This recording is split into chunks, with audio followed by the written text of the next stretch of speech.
So, if I have someone listening, although you actually just gave some really, really critical information for someone, but I usually ask the question about, say, there's a healthcare worker, it could be a nurse, a physician, whomever, and they are stuck, and like stuck to the point of not even wanting to get up and go to work.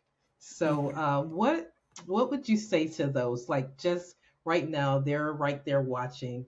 You're here. We're on screen. What would you encourage them to do right now in this moment if they're in that place where they're burnt out, they're stuck, they're not happy at all, they hate going to work. Just that whole thing.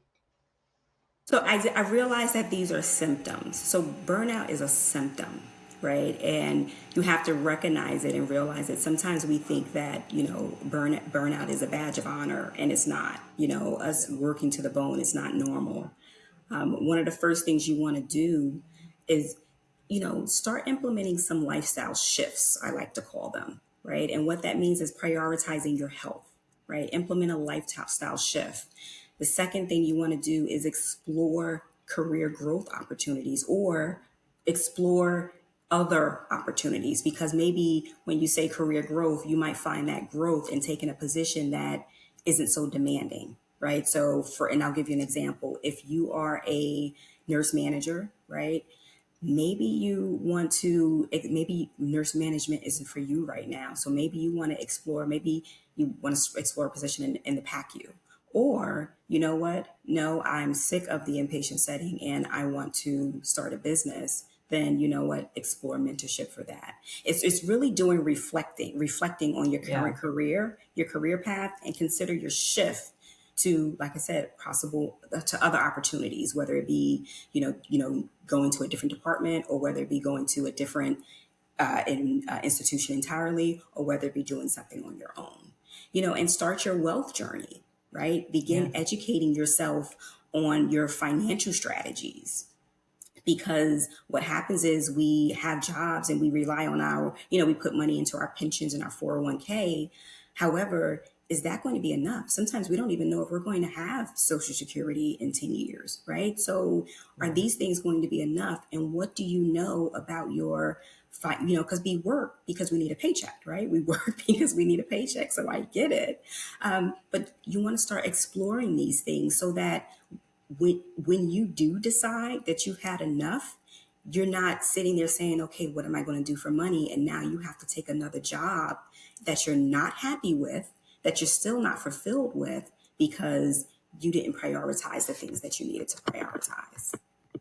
Yeah, I think that's really good because, we do have a lot of, like, I know a lot of my colleagues, and they love nursing. They absolutely love it. So they don't necessarily want to step away from it, but they're trying to find ways for them to live in it and Right. still be happy and fulfilled, or just have that work life harmony Yes. that you Yeah. need.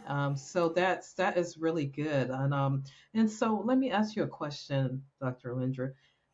When we start talking about like barriers, I really want to get in that. You actually talked about quite a few, but could you tell us like what was your like main barrier, if there was such a thing, um, that you had to face as you went through your journey?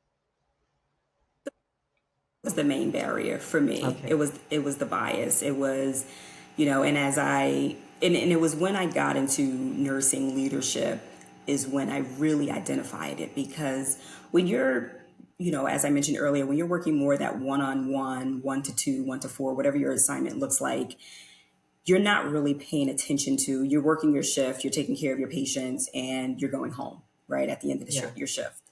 When you get into nursing leadership, you have a different scope, right? So there's a different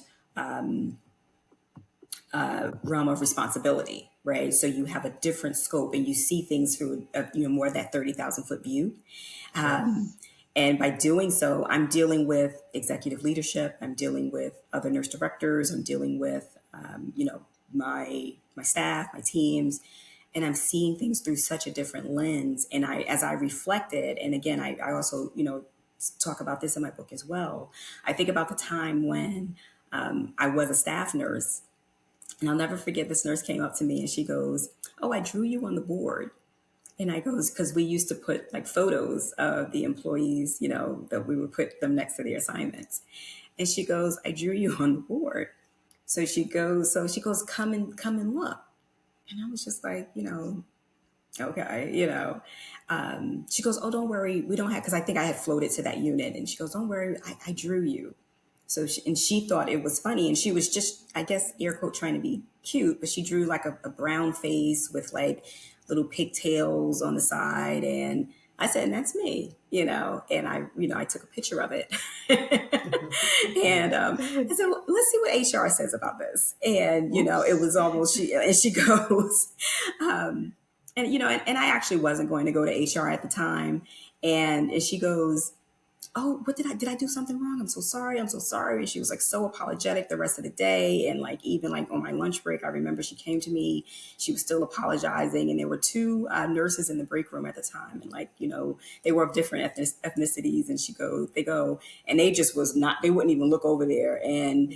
And they finally said to her, like, "You don't ever try to draw. So, but why does someone have to tell you this?" Right? Like, why Yeah, does you should someone not have have to, to. right? Why does someone have to tell you this? And however, and I mentioned that I wasn't going to, go to human resources about this. And I mentioned that because actually I should have, right? Because Yeah. these are the things that need to be reported, and this is why these situations go on. And until we start using our voices, until we start amplifying our voices and really speaking up for ourselves, things are never going to change. We're just going to continue to be in a system that continues to just overlook us for certain positions, or just say certain things and think it's okay, or flunk bias exams, right? Like it. Yeah. So it's like, we're just, until we speak up, or until we make some noise, and until we start really talking about these things, they're really going to happen. So I definitely would say, and I know, like I said, I've just shared a few examples today. However, bias was definitely, and again, which is what really initiated me to write about it, because that was really what was the challenge for me in healthcare.